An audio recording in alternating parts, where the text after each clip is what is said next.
Hi, thank you for joining me today. I am going to be interviewing Mr. Howard Beck on his sports career. Thank you for having me. Good morning. How are you? Good morning. Doing well. How are you? Thanks. Good. So I'm just going to ask you a brief series of questions basically about your career, and I guess we could just jump right into it if you're ready. Yeah, let's go. Okay, so would you provide a brief summary of your current role and some primary responsibilities? Um, Current role and primary responsibilities. It's a trick question because in the last 2 weeks I was laid off by Sports Illustrated.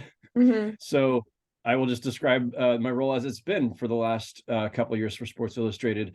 I'm a senior writer covering the NBA, and that encompasses a lot of different things, including podcasting. So senior writer doesn't imply the podcasting part, but I'm a writer as well as a podcaster. And covering the NBA in this role means going to a lot of NBA games, of course, occasionally going to team practices, watching a ton on TV, reporting, writing, and it's a variety of different kinds of stories. I mean, a lot of people cover the NBA, and everybody does it kind of, I think, in their own way. And every job calls for a different combination of things. In my case, over the last couple of years for Sports Illustrated, what it's been has been primarily long form feature writing, so 2 or 3 thousand word stories. That might be a profile, that might be a trend story, and then shorter kind of quick hit columns, that might be more opinion based on whatever is going on across the league. Sometimes some analysis of a major trade or a big signing, and so it's a lot of different categories under this large umbrella of writing about the NBA. And so that's been the role for the last couple of years. And then on top of that, a twice a week podcast, one episode in which I'm co-hosting with one of my colleagues, Chris Mannix, and we just kind of do the usual NBA punditry. And then the other episode has been me and a guest of my choosing. That might be players, coaches, other media members, sometimes people outside of the league who are just happen to be NBA fans, who might be in entertainment or some other field. And so that's the basic structure of the job. Nice, very cool. It sounds really fun. Sounds like a lot of different things that just go into that role. So I guess moving on, what are some key lessons that you've learned while working in sports? Um, I mean, there are a lot. You and I could probably talk about just this Yeah. for your entire project. So I've been in media for 30 years and I've been covering the NBA for 26. Hmm. And even just in those 26 years, I started off at the LA Daily News, where I was covering the Lakers. And during the Shaq and Kobe era, I moved to the New York Times for 9 years. After that, to Bleacher Report for 7 years before Sports Illustrated.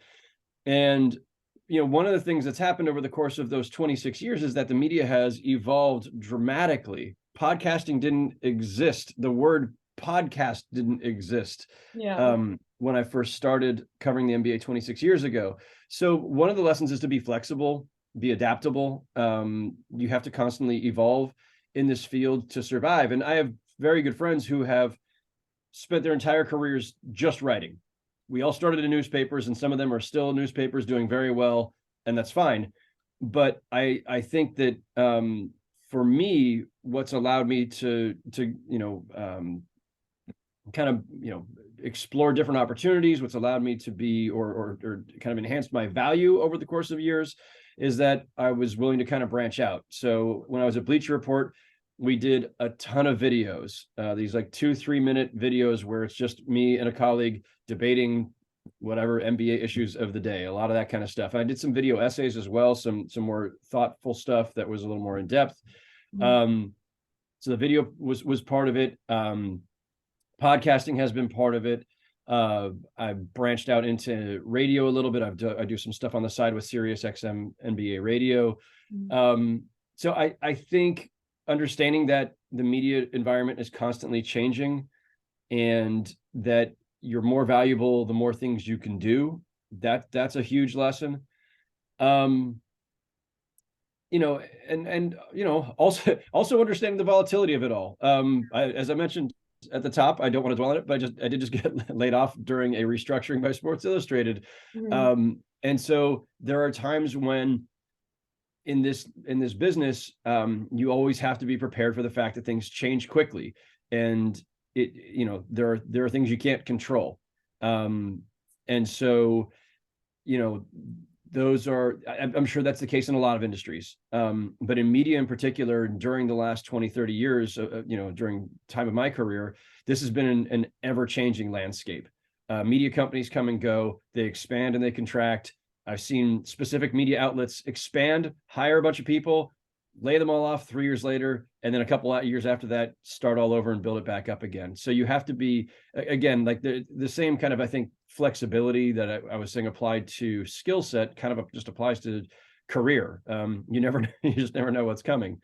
So there's a couple of them. The other one, and I think this is probably universal, and it's especially one that's key to any field that involves relationships, but relationships are pretty much everything. So whether it's trying to, connect with the players that I need for a particular story, or a coach, or a general manager, whether it's just kind of trying to get intel on what's going on around the league, the relationships that I've built over time are everything.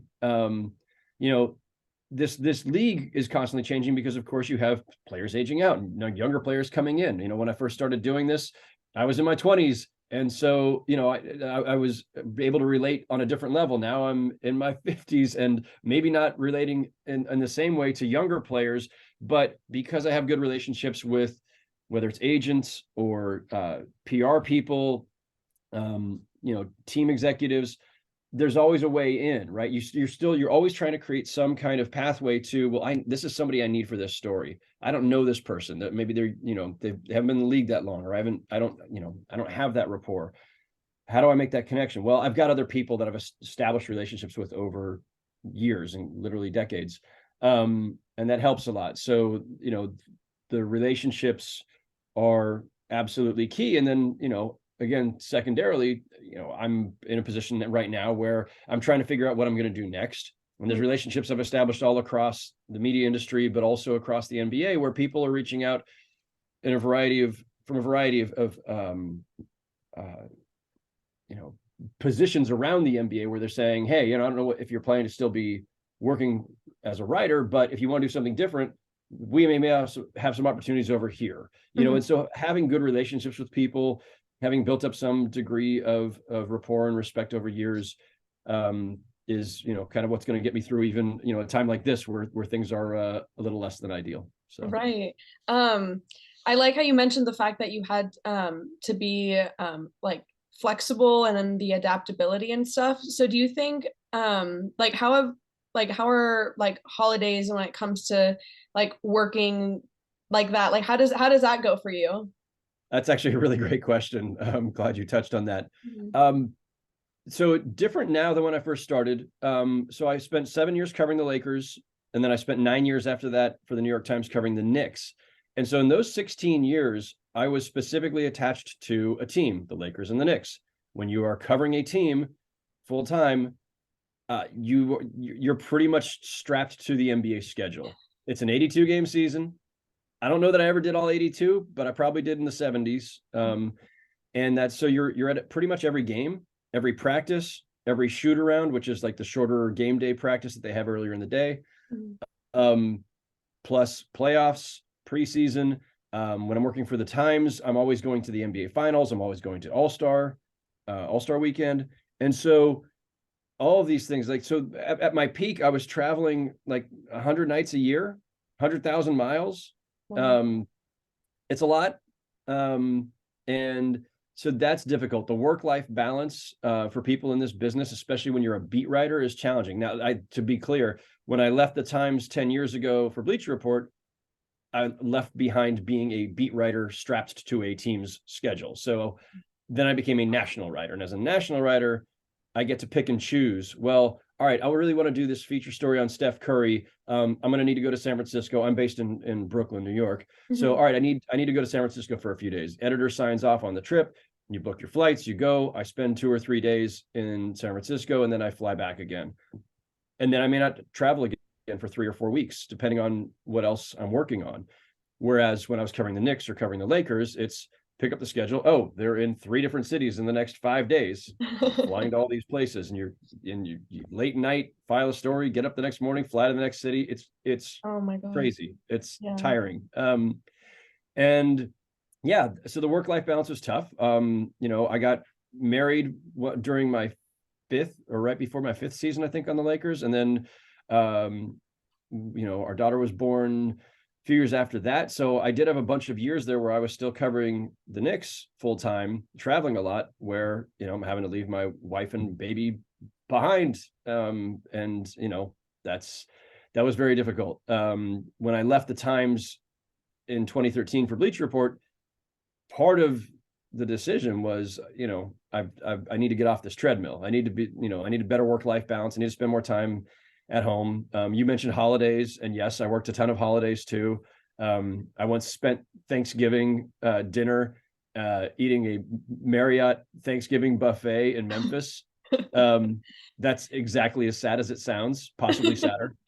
Um, there were certainly a lot of Christmas days that I was at Staples Center in LA or at Madison Square Garden in New York.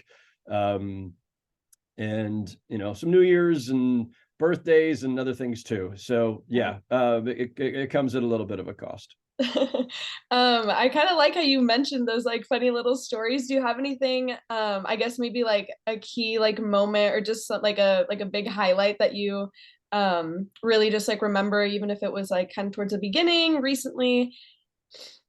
Oh man, again, a lot. I mean, the great thing about the job is, like, it's sports. It's inherently fun. Like, Yeah. it's hard work, and it is, as I mentioned, a lot of travel, and there are times where it all becomes a little taxing, and you can lose sight of the fact that it's sports and it's fun.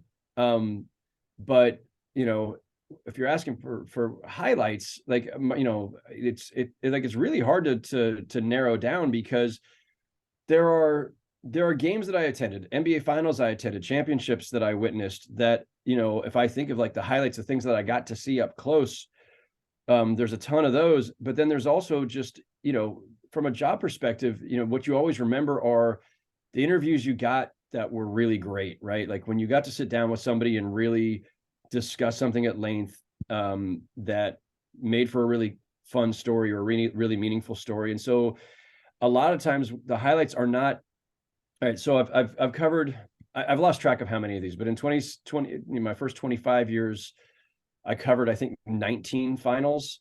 And so, I was there for LeBron's first championship. I've been there for all of LeBron's championships, but I was there for Shaq and Kobe winning 3 in a row. I was there for the night, in the finals that they lost, which led to their breakup in 2004. I was there for Ray Allen's big shot, for the Heat to beat the Spurs back in 2013. Um, so there's all these moments that come to mind, but then I think about, I'll go with a couple more recent things. I did a feature on Steph Curry that I was really proud of last spring, heading into the finals. And I talked to everybody for that story. I talked to Steph, I talked to Klay Thompson, I talked to Draymond Green, Steve Kerr, and Bob Myers, and all these people with the Warriors, and a bunch of other people outside of the Warriors. But I talked to Steph for that story, and just the conversation we had that day was just a really fun conversation, because I was asking him about the premise of the story was the idea that Steph Curry is this incredibly dominant individual who we never think about as dominant, because he looks the way he does, and he's the height that he is, and he's not some big mammoth like Shaq or Patrick Ewing or or Kareem Abdul-Jabbar, and he's not some high flyer who dunks on everybody like Michael Jordan or Kobe. He dominates in a different way. And so the whole premise of the story was that there's this different, it's hard for us to classify him. Mm-hmm. And so having this conversation with him, like trying to get his thoughts on that, and Steph's a really easygoing interview, was just a really fun chat. And so The other one that always comes to mind, like I think this was like 7, 8 years ago. I did this one for Bleacher Report. Um, LeBron James and Carmelo Anthony came into the league as kind of rivals, but also friends. They had met each other early in their or late in their high school careers, so just before they got drafted. And no one had ever written about this friendship slash rivalry. And over time, it got more interesting because LeBron was having success and Carmelo was not. And Carmelo was supposed to be the more NBA ready guy coming into the league. There was a bunch of stuff written back at the time that, oh, he led Syracuse to the national championship and he's a scorer, and LeBron's more of a playmaker and all this. And, of course, their careers have turned out, vastly differently than I think some expectations. But I got a half an hour with LeBron, which is very rare, and I got a half hour with Carmelo, which was also at that time pretty rare. And so that one, again, it's gratifying not just because like, oh, you got to sit down with these stars. Like, okay, yeah, cool. It's always fun to sit down with the biggest players in the game and have a conversation. But it's more that, one, these are guys that are hard to get, and so there's a little bit of accomplishment of like, yeah, I actually got them to do this. Two, this is a story that hadn't been told. And the things that I take pride in most in this, I don't know, last decade or so of my career, and probably before that too, but especially during this period where I've been more of a national writer, is it's always great to do the stories that nobody else did. So that the best feeling for a writer covering this league, and I'm sure covering other leagues too, or just in general, when your friends in the business message you the next day like, man, that was great and I wish I'd thought of it. It's not just that they thought it was great. It's always nice to hear the compliment, but it's like this, oh man, I wish I'd thought of that. I had like, it's sometimes these stories are staring us straight in the face, and just nobody really put it together at the moment. I want to do the stuff that is original, that's unique, that makes people kind of sit up and notice, that's not just the everyday coverage. And so those are just, moments of pride that, I'll allow myself occasionally. So. Wow, that's awesome. Okay, and I want to close it Oops, out and we're with frozen. oh, Oh, there it is. okay. Okay, Sorry. that was awesome.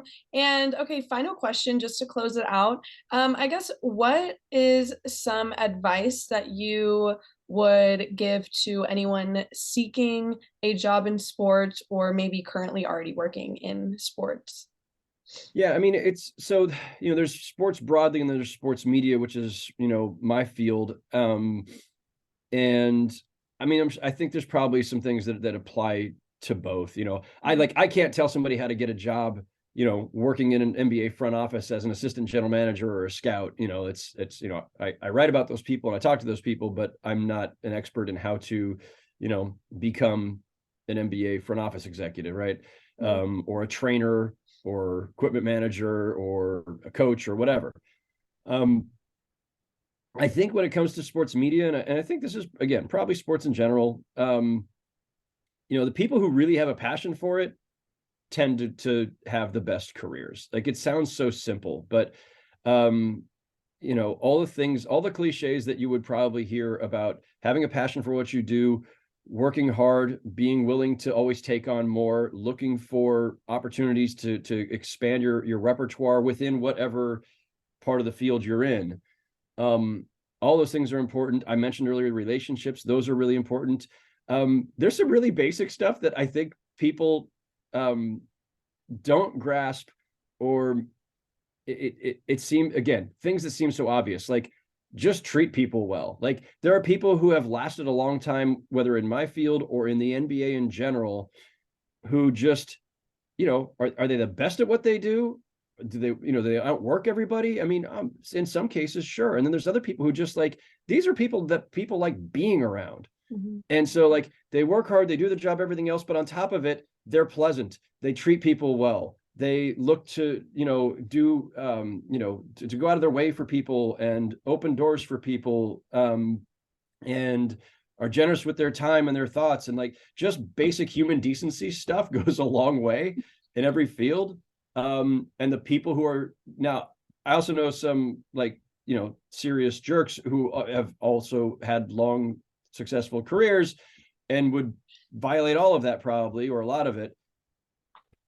but you've got to be really, really good, really, really brilliant to last a long time while treating people badly or not looking out for people or having common human decency. So Mhm. um, I just think that there's a lot to be said for being somebody who's good to work with, that people enjoy being around, and of course the other stuff goes without saying, like the working hard, the being committed to whatever the project of the day is, the cause of the day is, whatever. Mhm. um but yeah, I think you know creating a great rapport with people, working on your relationships, asking a lot of questions. So my whole job is asking questions, right? I'm a reporter, like that, like it's expected. I walk into a room and people are expect I'm going to just have a bunch of annoying questions.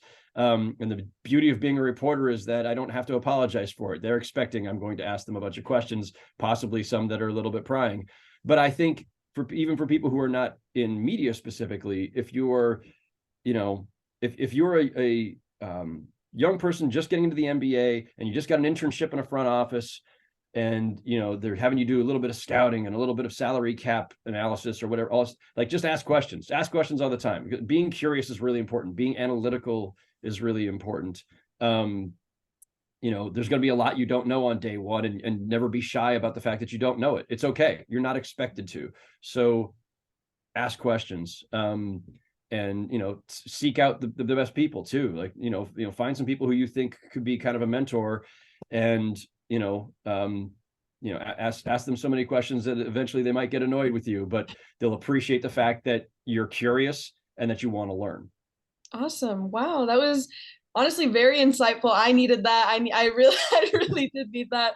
And I really appreciate you taking the time out of your day to interview with me and talk a little bit more about you, your career, and just how that's been throughout this time. So I just want to say thank you again, and I hope you have a great day.